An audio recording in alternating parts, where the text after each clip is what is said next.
Are you sure this is right road? This is Homewood Road, Club, yeah? Well, they're all houses.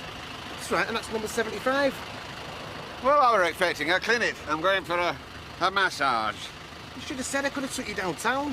There's some really good places, mate, you know what I mean? Yeah, my interest is purely medicinal. Just as well. It's not exactly Sin City round here, is it?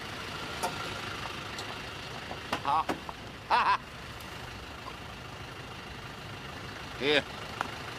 Right place. You keep the change. How do? Mr. Elliot, you managed to find me then? I did. I was beginning to wonder if I come to the right place. With a back like yours, you're in exactly the right place. Yeah. Oops. Come on. There you go. That's a very nice malt you've got there, Mrs. Maudsley. To tell the truth, I encourage a small amount before a session. It helps relax the muscles, I always say. And a very nice room and all. Very tasteful. Yes, I like a nice homely atmosphere, don't you? Absolutely. Nothing too garish. No. So, should we get started? You can bring your drink with you to the treatment room, and I'll leave you to get undressed. Yes, indeed. Very nice. We'll soon have that back of yours feeling a lot better. Don't you worry.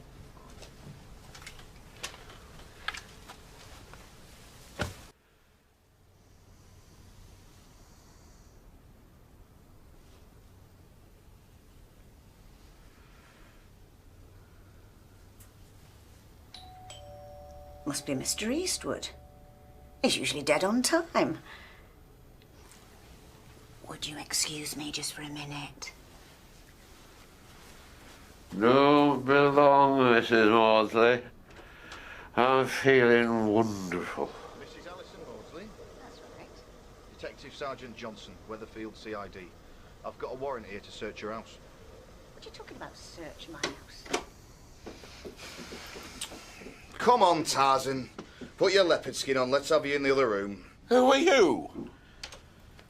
Detective Sergeant Johnson, Weatherfield CID. We're here under Section 33 of the Sexual Offences Act. Sexual offence? Now, just shut up, get dressed, and come through to the other room as quickly as you can. We've one or two questions we'd like to ask you. Where's Mrs. Maudsley? In another room with me colleague. What's your name? I don't have to tell you my name. Why? You got something to hide?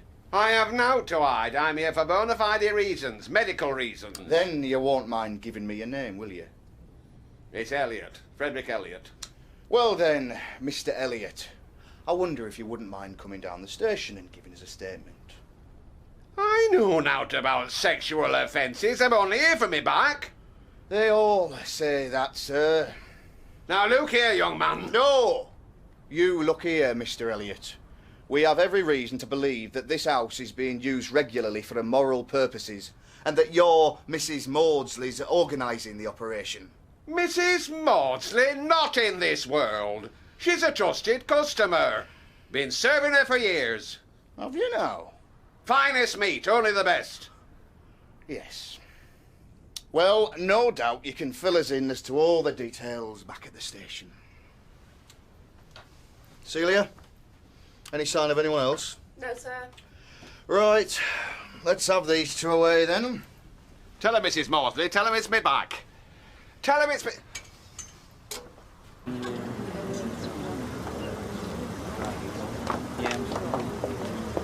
Got what you want, have you? Small-minded, interfering bunch of hypocrites. Happy you grasped me up, are you? Well, your husband comes here regular. Every other week, in fact. Ask him.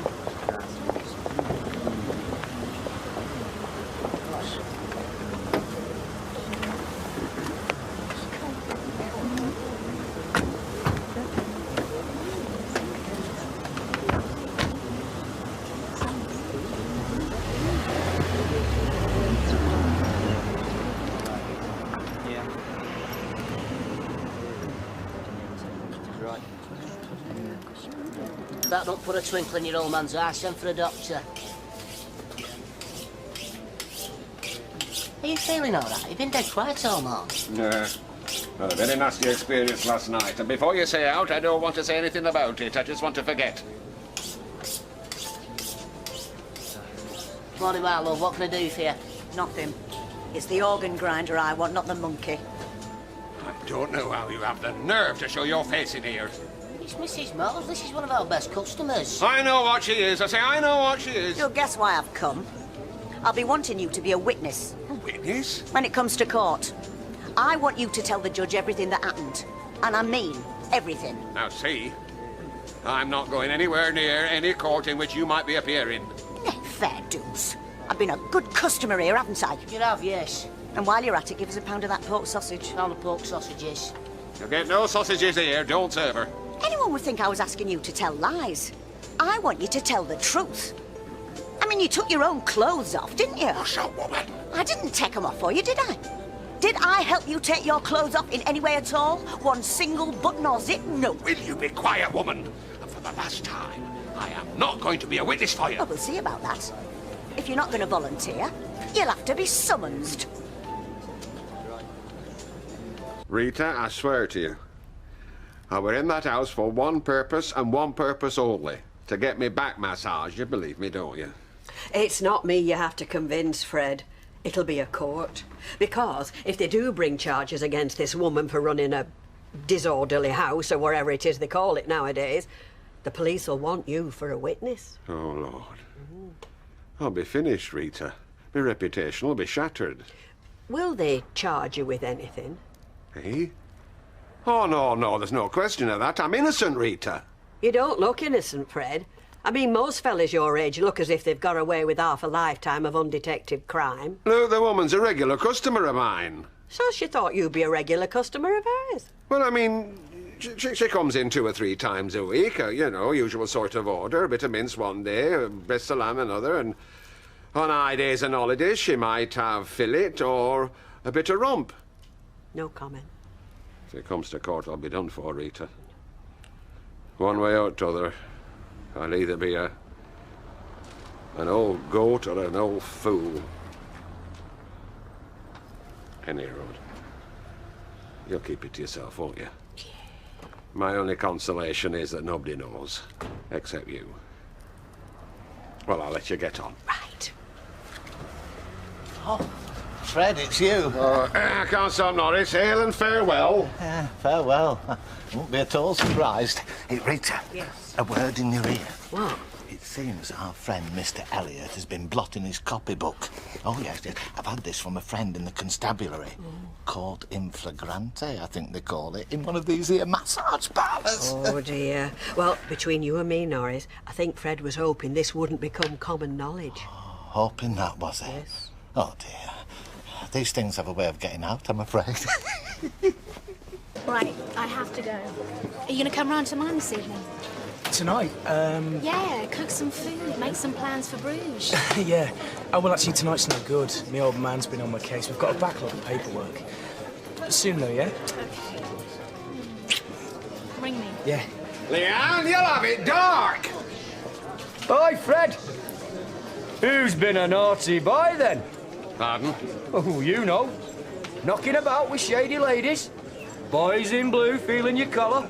Hey, join the club, mate. I've no idea what you're talking about. Ah, Fred, cut yourself on. Sure, man, your age, you ought to be proud of yourself. Fair play to you. I'm not stopping here to listen to this rubbish. I'm going somewhere where I can get some service. Hey, talking about service, did your lady friend come up to scratch? Could you recommend her? There was a nasty scene at the butchery counter this morning. But he didn't get it from me. I was told that some woman was shouting the odds at Fred, and it included some very unsavoury details. Well, Uncle Fred swears to me he only went round for a back massage. One of those massage parlours in town, was it? No, ordinary house, my Uncle Fred says.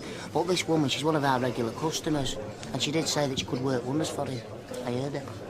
I think it's disgusting, actually. I mean, it's not like there's any of those places for women to go to, is there? Oh, wait. Uncle Fred, Ashley. where have you been all afternoon if I cope on my own? Fred, you and I need to talk. You need locking up, honestly. Oi, just hold your horses. I've had as much stick as I intend to take. Now, can I have your attention, please? Hey, you want to watch yourself in them massage parlours? Somebody might rub you up the wrong way. And you'd better pay special attention. Now then, I've spent this afternoon with solicitors and actions have been taken. And the police have confirmed that no charges will be brought against anybody, I repeat, anybody, who were involved in certain incidents last night. And if any person puts damaging tales around about me, then action will be taken against him or her. You've been warned. Well, you won't shut me up. I believe in free speech, me. In that case, your speech will cost you a pretty penny. Not me, mate. Because I've got no money. So I'll say what I want. Not in here you won't. Not unless you want to be barred. Thank you, Natalie. Well, that calls for a drink all round on me, including him. You all right? No, I just feel a bit, you know. I think I'll go home. I'm not fit company for Man the Beast tonight. I'll run you home, my car's outside. No, there's no need. I insist. After you. Police slipped up, you see. When they raided the house, Mrs. Maudsley were on her own on premises, except for me. So? Well, I'm told they can't charge her for running a disorderly house unless there were another woman present. You were lucky there, Fred. Lucky? I had a terrible experience.